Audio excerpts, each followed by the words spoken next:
Bonjour.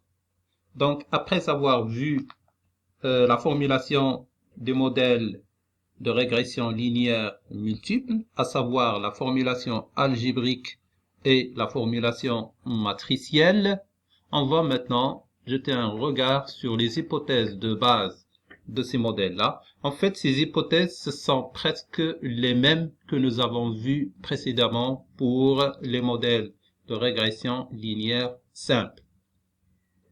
Donc, pour pouvoir s'assurer que les coefficients estimés par la méthode des moindres carrés ordinaires sont non biaisés, en d'autres termes, que la valeur prédite par l'estimateur converge vers la valeur observée dans la population, on doit faire l'hypothèse que les conditions suivantes soient respectées. Première condition, bien première hypothèse, il faut que la relation entre la variable endogène et les variables exogènes soit linéaire.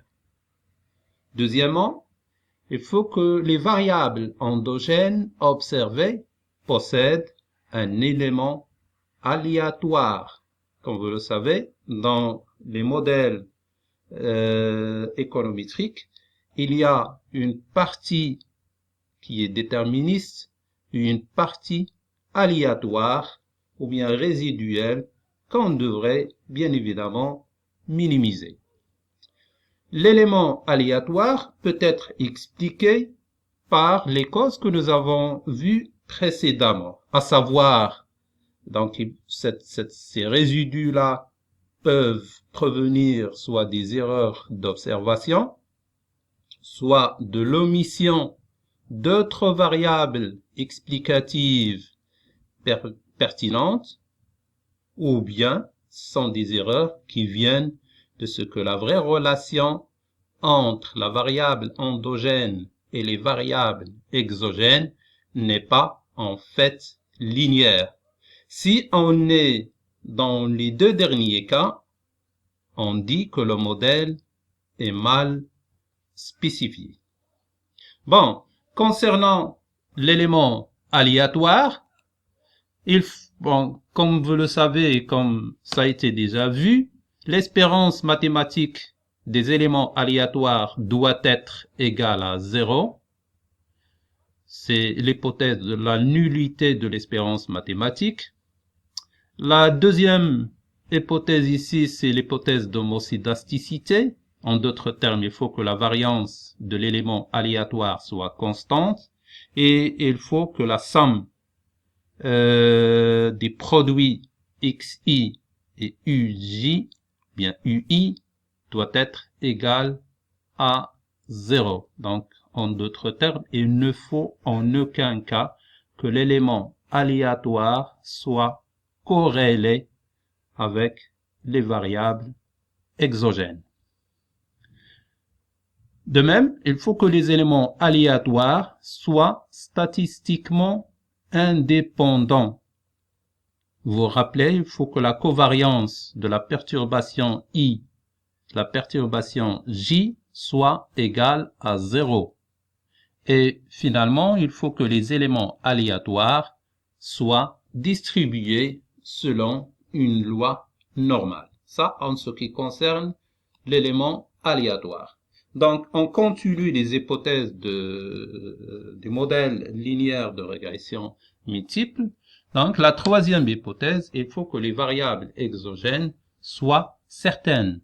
C'est-à-dire, ils ne doivent pas comporter d'éléments aléatoires. Et finalement, et ça, cette hypothèse qui fait la particularité des modèles de régression linéaire multiple, c'est l'hypothèse de multicollinéarité exacte. En d'autres termes, il faut que les variables exogènes ne soient pas corrélées entre elles. Là, on pourrait distinguer deux types de multicollinéarité. Donc, la multicollinéarité exacte, c'est lorsque les variables exogènes sont parfaitement corrélées entre elles. Dans le langage algébrique, on peut parler de vecteurs orthogonaux. On pourrait aussi détecter une certaine collinéarité, mais cette fois-ci partielle, lorsque parmi les variables exogènes, on pourrait avoir deux variables qui pourraient s'expliquer entre elles. Je donne à titre d'exemple. Je veux expliquer la rentabilité d'une entreprise par première variable, le chiffre d'affaires, deuxième variable, l'investissement, troisième variable, taux d'intérêt, et quatrième variable, l'impôt, bien le taux d'imposition. Donc, dans cette modélisation, et d'après les études antérieures, on sait très bien que l'investissement, qui est ici une variable exogène, et le taux d'intérêt, qui est lui aussi une variable exogène, ils pourraient s'expliquer entre elles. On sait très bien, d'après les études précédentes, ou bien d'après la littérature économique ou bien économétrique, que l'investissement est une fonction décroissante, ou bien sont deux variables qui sont inversement proportionnelles. Si le taux d'intérêt augmente, on sait que le niveau de l'investissement baisse et inversement. Donc, pour remédier à cette situation, on devrait retirer la variable qui a le moins d'impact sur la variable endogène. Passons maintenant à la deuxième phase de la modélisation des modèles de régression linéaire multiple, à savoir l'étape de l'estimation. Donc, comme ça a été dit auparavant, on va estimer les paramètres du modèle formulé auparavant par la méthode des moindres carrés ordinaires. Donc, la régression de la variable y en x, au sens du moindre carré ordinaire, consiste à chercher l'ajustement qui minimise en bêta l'expression, c'est-à-dire de l'écart entre les valeurs observées, les yi, et les valeurs estimées, élevées au carré, comme vous le savez, pour éviter la compensation. Cette somme des écarts, on pourrait l'écrire matriciellement comme étant le transposé de y moins x bêta que multiplie y moins x bêta. Ceci, toujours matriciellement, c'est le transposé de y que multiplie y moins 2 bêta prime x prime y plus bêta prime x prime x bêta.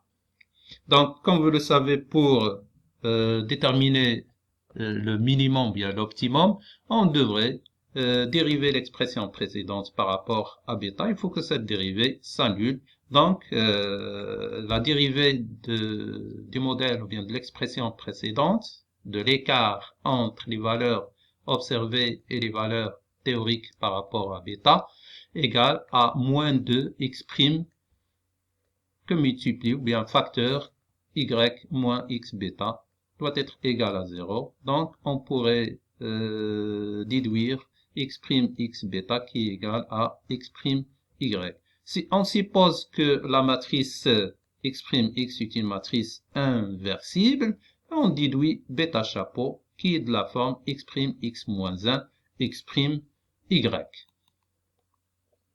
Les valeurs estimées, bien ajustées de y, donc ils ont pour expression, donc je remplace bêta chapeau par l'expression précédente, donc ça devient y chapeau étant égal à x que multiplie x' x moins 1 x' y. Donc le vecteur des perturbations, bien des résidus, qui est la différence entre les valeurs observées et les valeurs estimées, u, voilà, c'est y moins y chapeau. Donc, je remplace y chapeau par son expression. Donc, ça devient, c'est y moins x bêta chapeau. Et je remplace bêta chapeau par son expression. Ça devient y moins x facteur de x' x moins 1 que multiplie x' y. J'ai ici Y, j'ai ici Y, je pourrais le mettre en facteur et ça devient, c'est l'identité moins X, facteur de X', X moins 1, X', Y.